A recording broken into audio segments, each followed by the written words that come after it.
इसको आपको कट करना है एंड देन इसी साइज़ के प्लास्टिक कट करने हैं। 4 पीसेस ऐसे कट करने पड़ेंगे। फिर आपको टेपिंग करनी है कुछ इस तरह। फाइनली ये इस शेप का हो जाएगा, पिरामिड शेप में कुछ दिखेगा।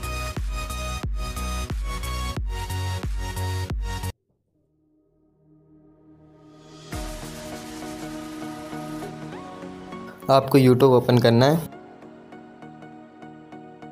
आपको सर्च मारना है 3D होलोग्राम वीडियो। आपको वीडियो मिल जाएंगी। किसी भी वीडियो पे आपको ओपन करना है।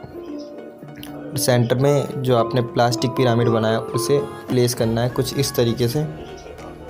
तो ये कुछ ऐसा दिखेगा। अब मैं लाइट्स ऑफ कर रहा हूँ।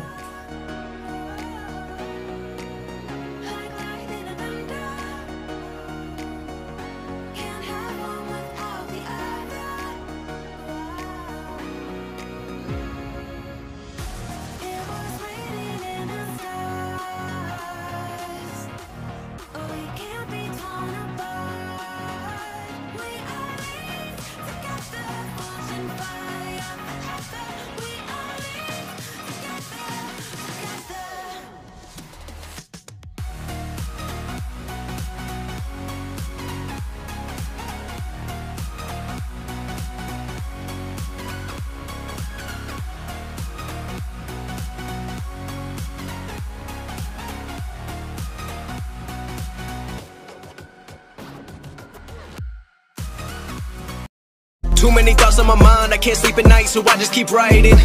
I don't need no help, I don't need opinions, so don't waste my time then. I just been living online, my city don't show me no love and that's fine.